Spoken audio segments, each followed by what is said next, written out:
Hello everybody, I'm Eternal Flame here, and welcome to a random video about me talking about one of my favorite Hunter x Hunter characters, Chrollo Uses. Now this isn't going to be my standard type of character breakdown type thing. This is mainly just going to be me talking about how much I like Chrollo, and more importantly how much I like the way that Chrollo's technique is handled. Now I do plan to do a much more serious, in-depth breakdown of Chrollo's personality later in the future, but for now with this video I just want to talk about Skill Hunter and why I really like Skill Hunter and how Hunter x Hunter uses it. However, before that I should probably give some context, which is the fact that I don't like most forms of copy powers in anime. This is because in most forms of anime, copy powers end up falling in one of two traps.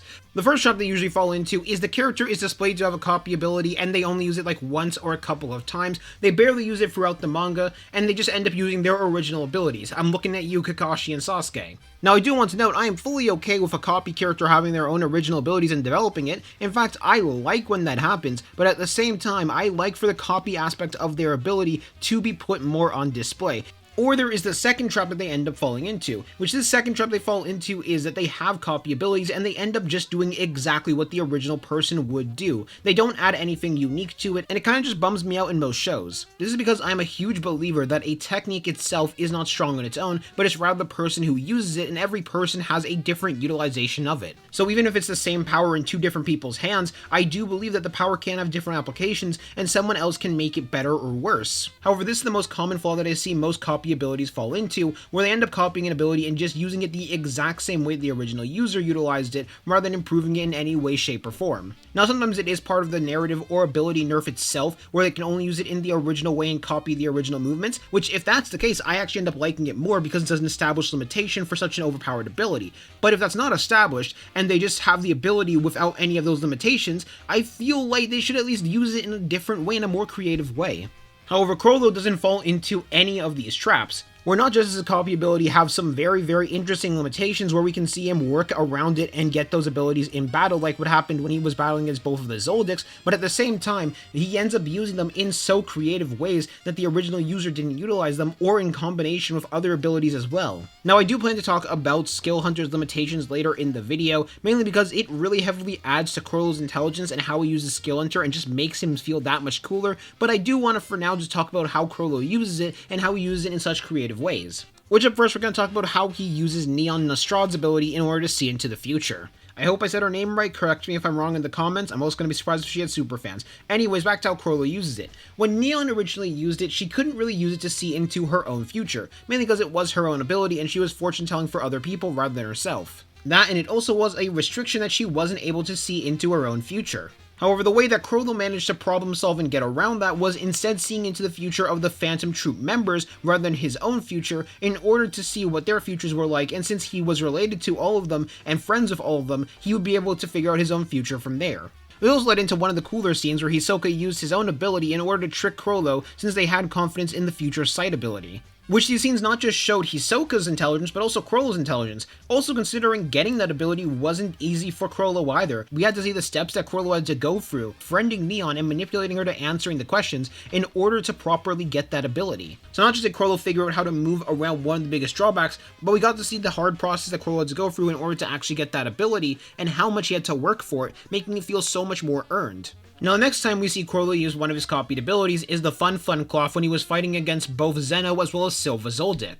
Where in that battle, he ends up using the Fun Cloth in order to hide his movements, as well as trying to use it to get close on them so we can take them both inside of the Fun Cloth in order to capture them. Showing not just how Chrollo was able to use an ability that he just got on the fly in combat against these two Nen Assassin masters, with one of them being almost 80 years old and the other being the current head of the Zoldyck family, but also showing how he can so quickly formulate a plan in order to capture them, since he was going for capturing them and not killing them in order to properly add them to his arsenal. Which that is also a terrifying thought. Imagine if Chrollo went into the battle against Hisoka with both of the Zoldyck's abilities. And while he did ultimately fail at copying both of their techniques, it is very understandable considering who the people that he is fighting against is. Like, I genuinely feel like he would have at least been able to successfully copy one of their techniques, or gotten much closer if it was a one-on-one fight rather than being a 2v1. successfully showing how adaptable that Chrollo is, while at the same time also showing Chrollo's ability to use copied abilities and how intelligent he is. Because as we see with how Chrollo uses Nen ability, it's not just you can use it and be brainless, and you can just spam it in the same way the original person did. No, with the people Chrollo is fighting against, he has to be very tactical in how he uses it, and that is just something that I absolutely love about it.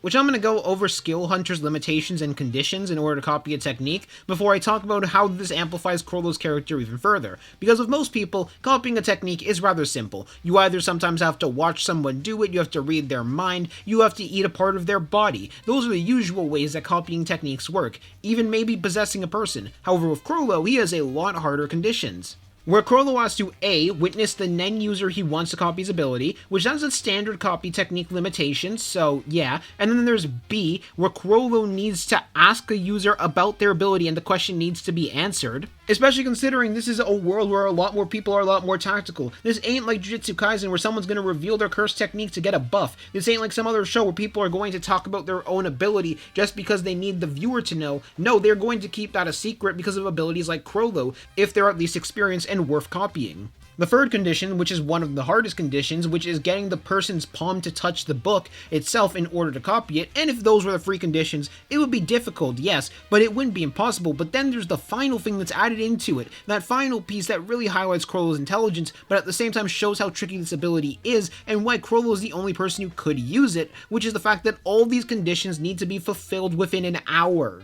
Oh, and also the person he copies has to still be alive too. So if Chrollo copies a technique and someone kills them, he no longer gets access to that technique either. And all those abilities not just highlight how intelligent Chrollo is, but also makes it so the way he uses Nen techniques so creatively makes a lot of sense. Especially when you remember that a Nen technique is a reflection of yourself, and by extension, this is a reflection of who Chrollo is as a person. In order to utilize this ability to its peak, you have to be intelligent. You have to be creative, and it's also why I feel like a bunch of people from different animes likely wouldn't be able to use it as effectively because of the conditions that go behind it and how much smarter you have to be. Now, I'm not going to say which characters, mainly because I know that we'll end up starting a comment war, and I don't feel like doing that today, but there definitely are some characters that wouldn't be able to use Skill Hunter as effectively or at all like Chrollo could. And one more thing too, this is only talking about Chrollo actually being able to copy the technique. I'm not even talking about how he utilizes it in combat either. Because in combat, Chrollo also has so many more limitations that he has to work around, which really highlights his intelligence even further. Now, originally in order to use an ability, he did need to keep the book open and he could only fight one-handed, but he managed to overcome that ability in the manga. However, he had to fight against the two Zoldycks with that limitation in mind. So he was limited to one hand as well and still was finding ways to fight around them and came out of that battle surviving. Of course he didn't win that battle, but he still managed to survive it at the end of the day and do extremely well. But Chrollo has another limitation on his copy technique, which I like a lot, which is the fact that he is only limited to 2 techniques at a time. Where most people, yes, are limited to 1 technique, but they can hot swap between them.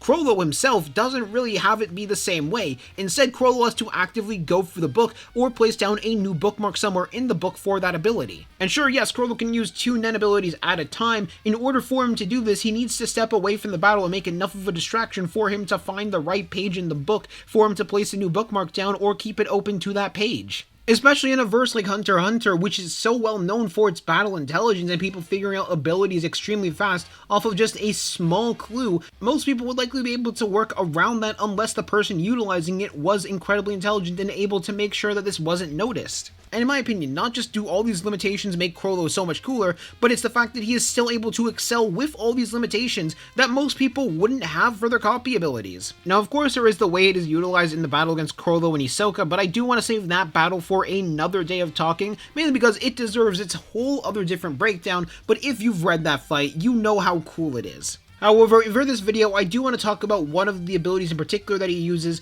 which is Order Stamp, and how he manages to get around that in order to utilize Sun and Moon to the highest degree that he does. Order Stamp has one massive limitation, where it does allow the control of puppets, it does not allow the control of people.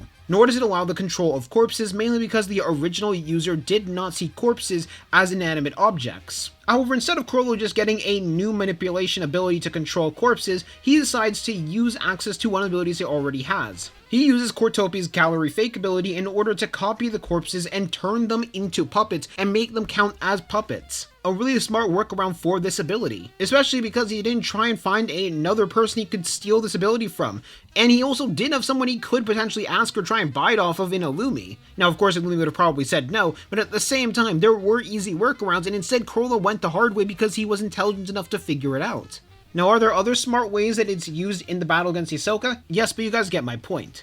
However, I do want to say something else because I feel like this might be a misconception that people will get, which is me just saying, oh, limitations on a copy user equal better, so we should put more and more limitations on a copy user, and that is not at all what I'm trying to say. After all, while I do think most copy users do have too few limitations, there is a certain level of limitations where I think it is too far, and it starts to feel instead like this character is super smart, but more like this character is a Gary Sue, or like the plot bends over in order to make this character get those abilities. There is a difference between a character being smart and the plot bending over to make it happen, and the more and more limitations you add to a character, the less and less likely you are to get that feel for them. But at the same time, with no limitations or little limitations, it also feels like they're just getting those abilities for free, and it doesn't feel like they're doing anything unique with them. And Chrollo has managed to hit that sweet spot in between making the limitations make him seem smart and not making it feel like the plot bends over in order to give him those abilities. Because while those limitations that are placed on Skill Hunter seem ridiculously difficult and hard to accomplish, they are not absolutely impossible, and I can see someone with enough intelligence being able to pull that off.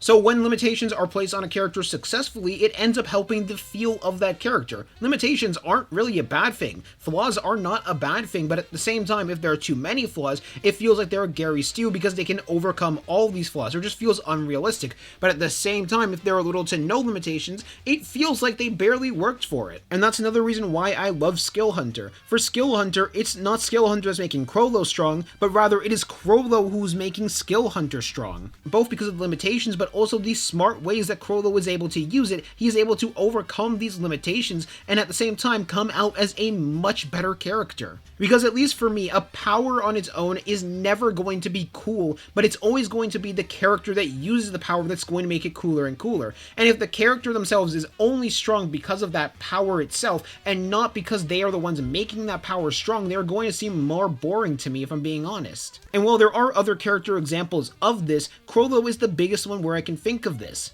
Chrollo is the one who makes a god ability with so many limitations on it actually strong, not the other way around. It's not this ability that brings him high up into the verse, but rather Chrollo who brings this ability high up into the verse. Now don't get me wrong, Skill Hunter is a strong ability, but it is only strong in the hands of Chrollo and people smart like Chrollo. Like, I think if Hisoka had Skill Hunter, he would be able to use it pretty well. But if you were to give it to someone like Gon, for example, it would not be a good ability at all, and it would bring Gon down rather than bringing him up. So yeah, that's why I love Skill Hunter, and I want to hear what you guys think in the comment section down below. Anyways, I'll see you guys later. Tell me if I'm wrong, tell me if I'm right. Hope you all have a good day. Peace out.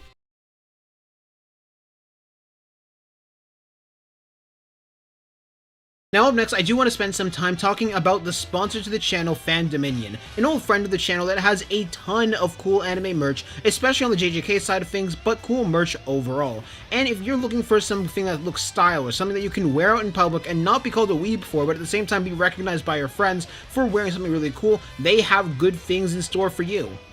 Or are you looking for something to complete your cosplay with? Well, Fan Dominion has you covered, and don't worry, they aren't expensive at all. And on top of that, if you use my code both in the description as well as on screen now, you can get a 10% discount. Yep, that's right, a 10% discount. However, now I'm going to spend some time showing off their beautiful catalog.